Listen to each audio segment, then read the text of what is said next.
Well, hello and welcome back, my friend.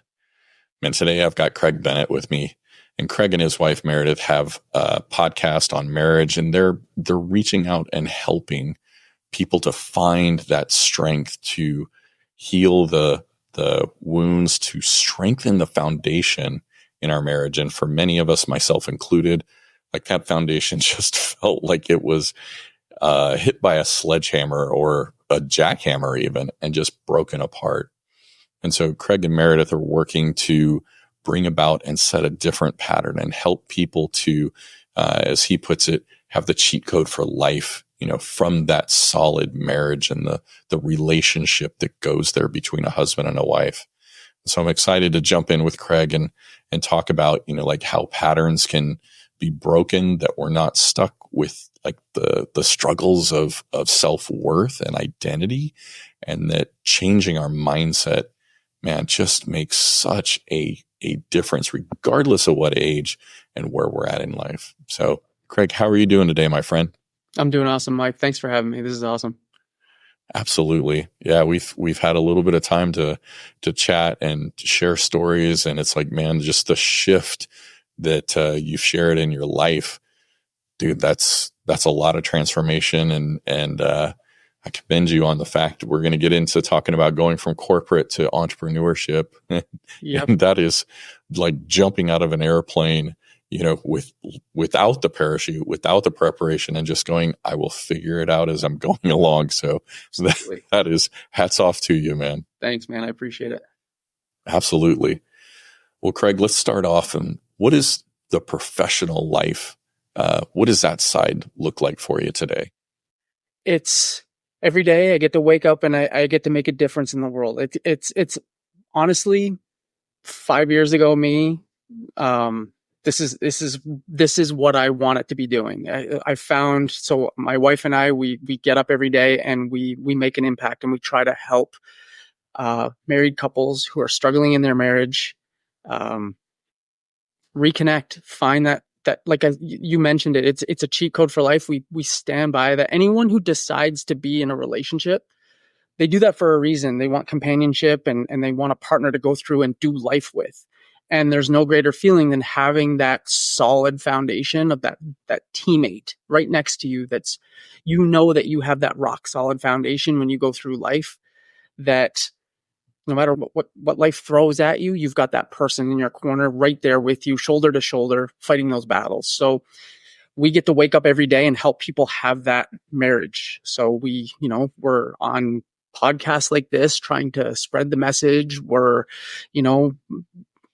providing valuable content online for people. Just like that's our days is, we get up and we do a little bit of work. We send out our emails and go on our podcasts and connect with our clients. And then the other part of the day we spend on us, our health and fitness and our connection. We go for walks. And so that's kind of our day, if you will, in a nutshell. Gotcha. Well, and you've touched a little bit on the personal side there of like what you guys are doing. What does it look like beyond like the work and the habits and routines? What does life look like on the personal side of things for you guys? It's interesting. We've got a relationship where we do, because of our business, we have a lot of time together. And so we do have to be very intentional about making sure that, because we're entrepreneurs, we work different hours, they're weird hours, they're all different times. It's whenever, a client needs something, we hop on a call. It's an interesting, different way of life than we're used to. So we spend a lot of time in the business together. So we have to be very intentional about also making time for ourselves and for our marriage and for the things that aren't business related. So we're filling that bucket as well. So we spend an inordinate amount of time together, probably more than most couples do because of the life we've designed for ourselves. Well, we wouldn't have it any other way. And so I would say we get in our walks in nature every day whenever we can fit them in between meetings and calls and those sorts of things. We schedule date nights. We go on date nights. We have family that's close by. We've got some nieces and nephews down the street that we go to their soccer games, and we go to their, baseball. Like there was a run this weekend. We did a run with our nephew. We, went to our other nephew's soccer game the other day. Lily has a volleyball game. It's family time. It's us time. And yeah, that's kind of just a dream, I guess. Yeah. And like some people look at it and go, that is my dream. Like I want to be, to be able to be in a position where I'm working alongside my wife. And then you've got other people and they'll look at my wife, and I am sure you and Meredith probably hit this as well, where it's like, I don't want to be with my wife that much, but it's almost one of those, like, maybe this is the same way for you. My wife is my best friend, and I want to hang out with my best friend as much as possible. Are there rough times? Yeah, 100%. There's times where I don't see her perspective. She doesn't see mine. We work through it. Yeah. But in spite of that, do you guys go through that? And do you also kind of navigate those times, intentionally and on purpose, just to say, hey, we're not going to, go away mad or anything like that? Is that kind of how you guys work it out? Yeah, absolutely. I mean, we're humans. Like, you cannot go through life with another human being, sharing a bathroom with another human being for decades at a time, and not have some form of disagreement. Like, it's just the way it is. And so, yeah, we disagree like anybody else. And yeah, we're very intentional about, we've got some rules and different things that we implement in our marriage that, we always, I would say one of the biggest things is always assume positive intent. When there's an opportunity to take a situation either negatively or positively, always default to positively. Always default to best case scenario. If you got hurt in some sort of disagreement, like what someone said maybe came off and it kind of just, that I felt that stung a little. If you think about it from the perspective of, there's no way she tried to hurt me. There's no way that we're going through life together and we're shoulder to shoulder and we're building our dream life over here and we're, on that trajectory. There's no way that she tried that. So is there an alternative viewpoint that I can take here? Or is there some other way I can look at this that sheds a different light on it? So I would say that's one big thing that we've learned over the last few years, is to always give the benefit of the doubt. Is that something that you're doing just with your wife, or is that something that you extend to like other relationships where it's like, oh, they were being malicious and they're trying to hurt me? Or are you, is it global and you're giving everybody the benefit of the doubt? It's global. It's not always easy though. It's a lot. I find personally, I'm a human being. I find it a lot easier to do with my wife. And the reason is because we've got a relationship where there's a history built there. There's a bond that's been built there, and that we've had some very intimate conversations, and we've gone on this journey together that no other person I have that relationship with, like to that level. And so, yes, I try to extend the benefit of the doubt in all my relationships, but I'm certainly not perfect in it. And there are times where I get it wrong and I take something personally and maybe I don't see it. And so, yes, try. Execution, still a work in progress. Yeah, I think that goes for all of us. Oh. We're still a work in progress, regardless of. I actually heard something really cool. A friend of mine said it. She said, you can be a work in progress and a masterpiece at the same time. I thought that was really cool. That's really powerful. Yeah. Because it's like, you're not expected to be perfect, but you're still, working to make progress in the whole scheme of things. So yeah, that makes sense. Yeah.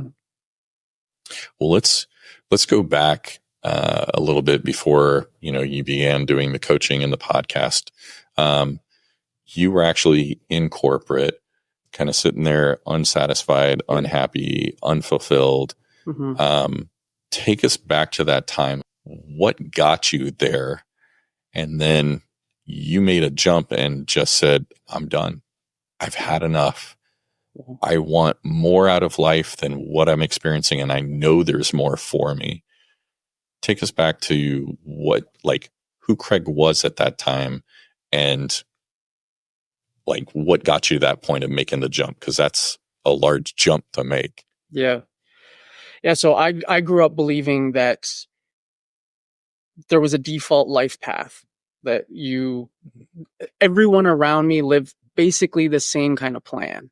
And so I was raised to believe that you went to school, you got good grades, you worked hard, and you got into university, got more good grades, went and found a corporate job, and then, you climb the corporate ladder, and eventually you retire, and you might have a few good years at the end to kind of, live out the beach life or whatever. And so I was on that path. I did all those things, and I got in the corporate job, and I found myself absolutely miserable, sitting in cubicles, sitting in front of a computer. And I'm not even a good typer, so I'm like chicken pecking the whole day. Like it's taking me forever. But and so I was miserable. I was unhealthy. I I I was in a marriage early on in my corporate life. So, years and years ago, I married a young woman, and I was unhappy in my marriage. I was unhappy in my life. I was unhappy with my health, and a little bit resentful about why am I so unhappy? Like I should be happy. I'm supposed to, like, by all accounts, when you look at the surface, I'm successful. Like, I've got a decent career. I get paid a pretty good salary. I don't have any like sort of debts or any, like, I'm not, it's not like I'm worried about where my next meal is coming from, or if there's going to be a roof over my head or any of that. So it felt on the surface like I should be happy, but I just was not. I couldn't have been further from happy. I was miserable. And I didn't realize it all along. Like, looking back now, I see little hints along the way of the universe, speaking to me in different ways, that maybe this isn't the life for you. Maybe you should go into different, entrepreneurship, or try real estate. Or there were different things that along my path that I remember, buying a personal growth book way back in the day, but I didn't read it. But the inkling was there. Like, the hint was dropped, that there was something deep inside me somewhere that knew there was more. But I bought it, looked at it, and was like, the inspiration had passed when it came time to read it, and so it went on a shelf, and I didn't look at it. And then eventually one day I woke up, and Oprah Winfrey has a quote, and I'll probably butcher it, but it's something to the effect of, life will always whisper to you first. And when you ignore the whispers long enough, eventually it'll scream. And so there was a long time where it was whispering to me, dropping hints along my life of different things that I should, maybe look at, that are more destined for me, make me happier. And I ignored those until one day I woke up and looked myself in the mirror, and I had these dark circles, and, I looked, I wasn't, diagnosed as sick, but I looked sick. I looked unhealthy. I looked tired. I was wearing that unhappiness and that resentment and everything in my body and on my face. And I just remember thinking to myself, I woke up this one morning and I looked in the mirror, and I was just like, I'm miserable and something has to change. And I was in this marriage that wasn't going well. We were constantly fighting. It was just a untenable situation as well. So I'm feeling it at work. I'm feeling it at home. And I had to make a decision. I realized that you get one shot at this. And this is not what I want my one shot to be. If everything were to end today for me, would I be happy with how I lived my life? I absolutely would not have been. So some changes needed to be made. And so that day I decided that we're going to make some changes. And so then I had a difficult conversation with my then wife. And, over the course of, that wasn't a one conversation, obviously. That was over, it took some time. But over time, we realized that neither one of us is happy, and we're going to go our separate ways. And we ultimately did. And we're both happier for that. And then a little while later, I met my current wife at my job, and life got a little bit better. You know, at least that part of my life was starting to feel a little bit more me. We had a lot more in common. We were able to, we weren't fighting. Like, it was just a different energy, a different dynamic. It was completely, going in the right direction. And most of that's on me. I learned a lot from the first marriage that, I'm 50% of that, right? Like, I didn't show up as the husband and the man that I needed to be for that to be successful. Obviously there's 50-50 there. And so my part that I played, I learned a little bit, and I'm still learning. I'm still constantly trying to change and better myself for Meredith, and to keep this thing going strong. But implementing a lot of those changes early on helped with that relationship. And so then I had that in my life, and that was really powerful for me for a while. And then fast forward a couple years, we're together at the same company, and COVID actually happened. And COVID was a real turning point for us, because that's when we were in this office together. We had just moved across the country to this specific office, and the company going through COVID, everyone was up in arms. We didn't know what was going to happen. Everyone was, panicking, cutting costs. And so our company was going to close the office we were in. And they said, we have a job for you, but you have to move across the country, further from everywhere you want it, further from all your family, further from everything that you want to be, close to. But if you want to do that, we have a job for you. And that was when we really said, is that what we want for our life? Because keep in mind, I'm still unhappy in that job. I made a change in the relationship, but I'm still unhappy in the job. I'm still not fulfilled. I'm still showing up in the cubicles and chicken pecking and doing the work that I don't love. It doesn't fill me up. It's not what I see as my potential in giving back to this world. There's something more I want to provide for the world, and that wasn't doing it for me. And so when that opportunity came from the company to say, look, you want the job, come across the country and we have it for you. Meredith and I took a long, hard look at that, and we said, you know what? Neither one of us is extremely happy here. This is likely the universe giving us the off-ramp that we've been looking for. This is an opportunity where we can now start to look at, what is our gift? What do we want to give back to the world? What do we want this to look like at the end of the day? And so that's when we decided that we're going to leap, have no clue what we're doing. But to your point, we jumped out of the airplane with no parachute. We didn't even know how to stitch one on the way down. So we were hooped. We thought we were going to, crash out of this thing. And it's interesting, because at that moment when we were trying to make that decision, we were on the fence with whether we were going to or not initially, because it was a big shock to us and we still had to decide what we were going to do. But it's not funny, but Meredith's dad actually, he got sick at that moment, and it put into perspective what was really important to us. And her dad, so we drove home that Christmas, because it was COVID, flights were no go. And so we drove 17 hours to be with him on Christmas, because we actually thought it was going to be his last Christmas. And it put into focus what was really important for us. And it was actually that trip that made us decide that, no, we're going to figure this out and we're going to do it our way.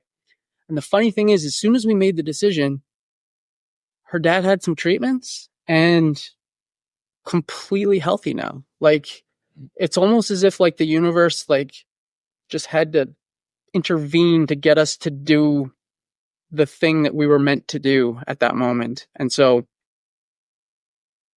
super grateful. And we made the decision to jump into entrepreneurship, and that's where we're at now. Yeah, that's great. Yeah. And it's interesting to see how things can, be subtly occurring around us if we're self-aware, watching what's going on. Yeah. Being mindful of where we're going. Yeah. Then I think we can pick up on those things a lot more than, being in that chaos and just that turmoil and overwhelmed by the moment, instead of looking at, the long-term perspective. I do want to jump back, and you talked about doing some self-development, working on your worth and your identity when you were in corporate. Did you see that stuff helped to make the job a little bit more satisfying, or did that kind of go the opposite direction? And as you became, you realized your worth and you found your identity, did that make it harder to be there, pecking away on the keyboard in a cubicle? So I would say that the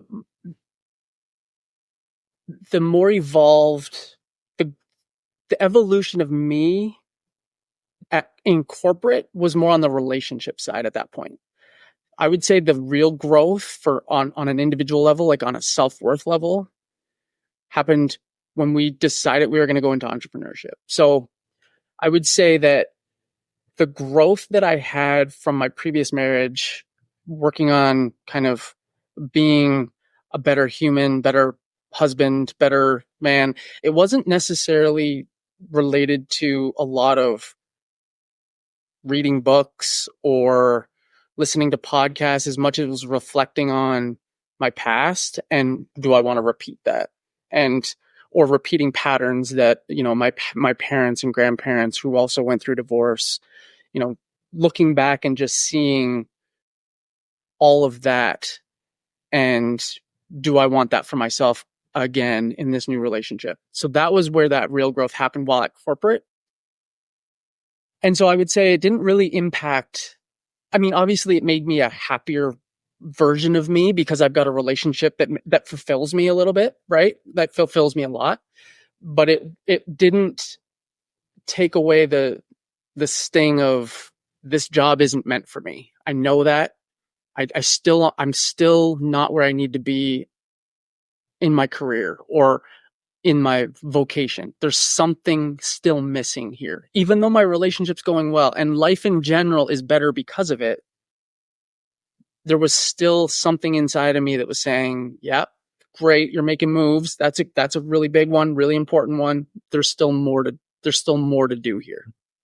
So it was when I jumped out of the plane, Meredith and I jumped out of the plane, and we fell flat on our face. Our first company was a real estate investing company, because we jumped out of the plane and we panicked and we said, we're both leaving corporate jobs, both decent salaries. How do we replace this like yesterday? Like, how do we get income coming in and make this as easy as possible? Easy and entrepreneurship are two words that do not go together.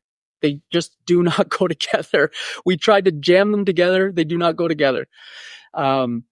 So we fell flat on our face. In the first company, we invested tens of thousands of dollars in a coach and, marketing, and we had this business, and there was an altruistic side to it where we were going to help people buy their first home in a housing market that was, crazy booming, that it was pricing people out. And we thought we had a really great strategy to help people get into the housing market so they could have their first home. And we were kind of blinded by that altruistic side of entrepreneurship, and because we knew that there was something inside of us we wanted to give back to the world, and this has to be it. And it wasn't.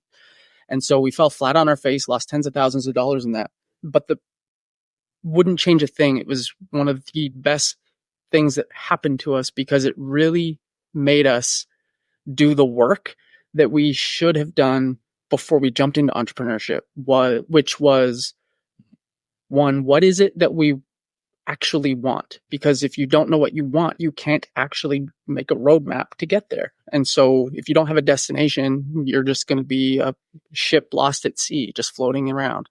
And so we needed to understand what it is we really wanted in life. Obviously, this is the thing we want, but who do we have to become to get that thing? And who are we now? Who are we now, and who do we need to become? And we didn't know the answers to the questions, so we had to go on a bit of a journey. And that's where we really said, okay, we're okay financially, we're good, we've got some runway. Let's pause. Let's do this intentionally, and let's put some focus on us as individuals, who we are, what we want, and who we need to become. And so we set out on a journey of personal growth, and that's where we went on all kinds of retreats and different events and books and podcasts and really dove deep on who we are, our limiting beliefs. Well, for me, it's perfectionism and, you know, wanting to never fail. Like, I don't know about you, but how many, how many times have you failed today? Like, it's, Mm-hmm. how do you go through life without failing? The only way is if you don't try. It's the only way you don't fail, is if you just don't show up and don't try. And so I didn't realize that until going through this process. And so that's the journey we went on. That's how we really got invested in personal growth and got to the point where I realized that almost everything in my life, when I look back, all of the limiting beliefs boil down to a version of worthiness, some version of me not feeling as though I'm worthy of whatever it was that I was going after, that dream life, that life of impact and service and, you know, being able to wake up every day and live my dream with my dream person, my dream goals. And I never felt worthy of those things before. And so they were completely out of reach for me. So how did you go from that place of not feeling like, one, hey, I'm worthy, Yeah. but then also not feeling you're worthy of the life you're wanting? How did you change that through the personal growth to say, yes, I do have worth and I'm worthy of the life that I'm dreaming of, right? You and Meredith laid this out, that you see like, yeah, that is a life that I can step into, and, you know, it's for me. How did you change that perspective? Showing up consistently, for one, is doing the work, going to different events, learning from like sometimes you go to an event and you hear a message and it doesn't land for you for whatever reason. Like there's been a couple times where I've heard the same message 2-3 times, but I heard it a little differently. And so, for example, we went to one event where I had heard before that, you know, you hear the things like, you know, look yourself in the eye in the mirror, fist bump yourself, like little things like that seem weird actually were helpful. And it wasn't until a certain event that it landed for me. So I had heard personal growth. A lot of times you hear the same message a lot of the times, and it's because it works. And it wasn't until I went to a certain event and a guy said, you know, there's a reason why when you go to these events, you hear some of the same stuff over and over and over again. And the reason is because it actually works if you do it. And so I can remember thinking, being at an event and a guy had me stand up, pat myself on the back and look myself and told me to look myself in the mirror and write down some like different things in my journal every day. I was like, I get it. Intellectually, I get it. But do I actually really need to do it? It's weird. It's weird. I don't need to do it. I get it intellectually. I'm worthy. I get it. I'm worthy. But it wasn't until I started doing the things. I literally started to look myself in the mirror every day and tell myself I love myself. I literally would fist bump myself in the mirror or high five, whatever you do. I would literally, while brushing my teeth, say the words to myself that I love myself. I wrote in my journal. But it's not until I started doing something called 75 Hard that I really started to see a huge difference, because 75 Hard, it's a discipline. I'll say it's a discipline challenge for 75 days. There's 6 things you do every single day for 75 days. And it's not easy. It's called 75 Hard for a reason. It's, you know, you drink a gallon of water every single day. You read 10 pages of a personal growth book every single day. You take a picture of yourself, a progress picture of yourself every day in the mirror. There's 3 more. You work out. You work out twice a day for 45 minutes. One of them has to be outside. And you stick to a diet. You pick a diet and you stick to that diet. And then there's something else that I can't think of right now, but there's 6 things. If you don't stick with it, then you have to start over from day 1, even if you're on day 74. Correct. Yeah. And so going through that and showing up for myself every single day built a trust in myself, and it showed that I was actually worthy to show up for. And so I attribute 75 hard as a big tool for my journey. Like, it's not something that I do consistently all the time. I actually still drink a gallon of water every day. I try to drink a gallon of water every day. Do I actually hit it every single day? Not always. But do I read 10 pages of a personal growth book every day? Absolutely. We've still stuck to our diet. So some of the things have carried forward into the rest of our life because we're worthy of it now. And we built that discipline of showing up for ourselves. So I would say 75 hard, and just consistently showing up and doing the little weird things that people tell you to do in books and podcasts and different events that you attend. They work if you do them. You're not special in that you're any different than anyone else. That you're unique, that they don't work for you, but they work for everybody else. So that was the message I heard that resonated for me. So I would say those were the things that really helped me start to see myself differently and show up for myself differently. Cool. Yeah, that makes sense. And 75 hard is called hard because it is hard. It's definitely one where if you show up for yourself and keep with it, you do build that trust muscle and see that, hey, I'm accountable to myself and I've kept my own word, which there's so many times, we'll jump in and say, I'm going to do this, and you don't follow through.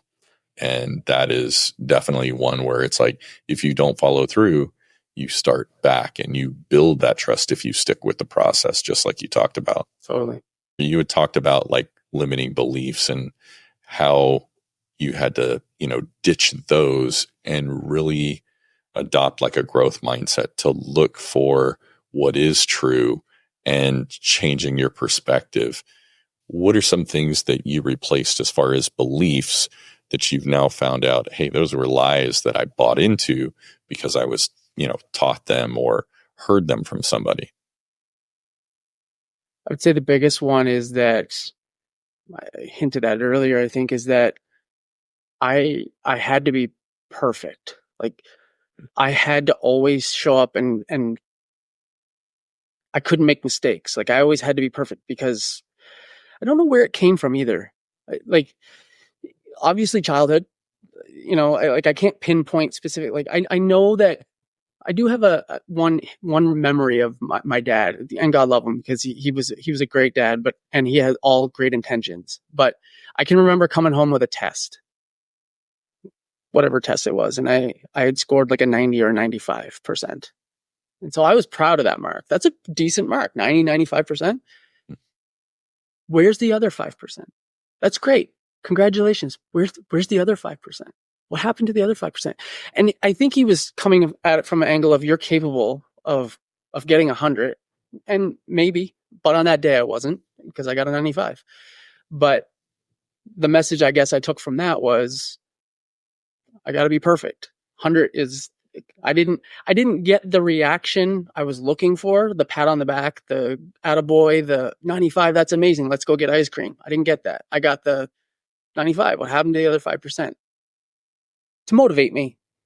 And then in sports, I was in sports when I was younger, and I got limiting beliefs. I was okay. I was a decent athlete in ice hockey and basketball and different things, and I always, I think, got the message from coaches and my parents that, got to make the team, you got to make the shot, you got to like. And so I always had this feeling of perfectionism. And it really, looking back, in that corporate world, unless I knew I was going to be successful with something, I wasn't looking to raise my hand to take on something that was going to be, this has a chance of not going well for me, or I missed out on opportunities in life. I missed out on things in life, experiences in life, because I was afraid to fail, because I was afraid that I wasn't going to show up with 100% perfectionism. And it was at one of these events that I realized that it was a personal growth event we were at, and they had us, they walked us through an exercise, and that's what came up for me. It's perfectionism. I can't be wrong. And, we did a really cool exercise where he had an arrow, like a bow and arrow, and he had us write the limiting belief on the arrow. And we went through this process, and then there was you put the what do you call it? The pointy end of the arrow right there on your neck, and someone was holding the back end of the arrow to your neck, so it was kind of like holding it. I don't know if you can see it, but holding it to your neck, and you had to take a confidence. You had to let the world know your limiting belief, and then replace it with this new empowering belief. And mine is that it's okay to be wrong. I'm actually learning and growing as a human being. As is my new empowering belief to replace that limiting belief. And so you just announce that to the world, and you take a confident step forward, and you shatter the arrow, and with it you shatter the limiting belief. It was a representation of getting rid of that limiting belief. And it was a really cool exercise. And Meredith and I, actually, it was a really emotional experience, because we both went through that, and we both got to learn a lot about each other and some limiting beliefs that we both held about each other. And it's funny because I hear her limiting belief and I'm like, what? How can you possibly think that about yourself? There's no possible way. And her the same thing with me. But it's just this deeply held thing that we were programmed with from, when we were 5, 6, 7 years old, or even younger.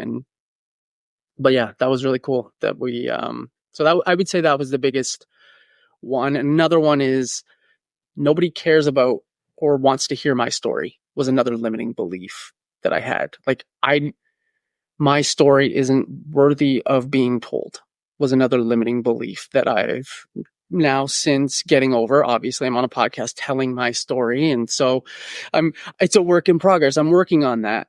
And now my empowering belief to replace that is that I have a story, I've gone on a journey, and I will help somebody. There's somebody out there that if they hear my message, it's meant for them, and they will now make a decision to change their life and have a better second half or a better future, because I was courageous enough to tell my story. And so that's the new empowering belief that I've replaced that belief with. And so I would say those are the two biggest. Yeah, those are both very powerful, both in keeping us imprisoned, but also the flip side, like you're talking about, is setting us free to find grace and like the energy, the drive, almost the permission to step into the life we've wanted and take the action that's needed to get there. So I love how you've shared that and framed it up.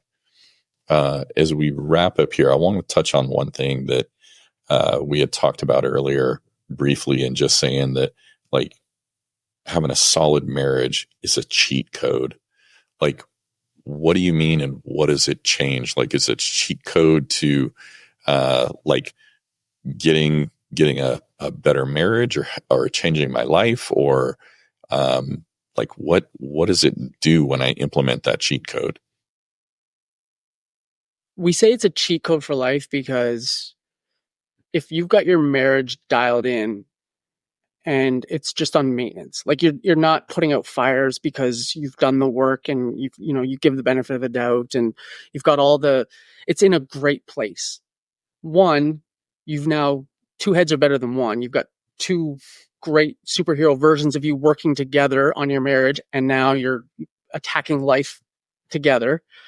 But you're able to expend more energy on the other parts of your life because your marriage is dialed in. You're not, if you think about when you have a marriage that's not working for you, it drains you. You're exhausted. You just don't have the energy to put forward to the world to attack your goals, your dreams, the things that you really want to do in life, because you're drained. You have nothing in the tank, and you're exhausted from putting out this fire. And so when you've got that dialed in, not only does it give you more energy, but now you also have two people with more energy, and it's just an exponential, push towards the other parts of your life. And I would say, also your health is another one. If you don't have your health, you're going to be drained and not have, the energy to put forward towards your goals. And so I would say, and if your marriage isn't dialed in, you're not going to have the energy to go work out and go, do the things that you need to do for your body.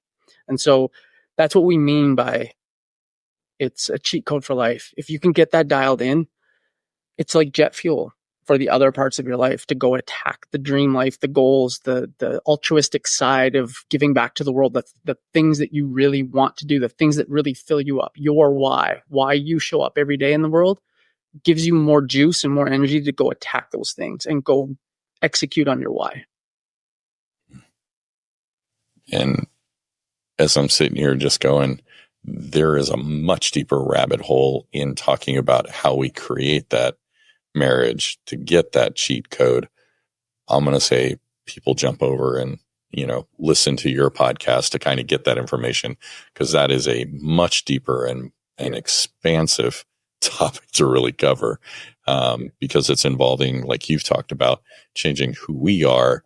And then that changes our relationship. And once that relationship is changed, it then feeds back into the energy that we can expend on our personal development. And it's almost like this self perpetuating engine, I guess, that moves us forward when we really get those two working together in unison. So, do you want to, share the podcast and how guys can connect with you outside of Living Fearless today?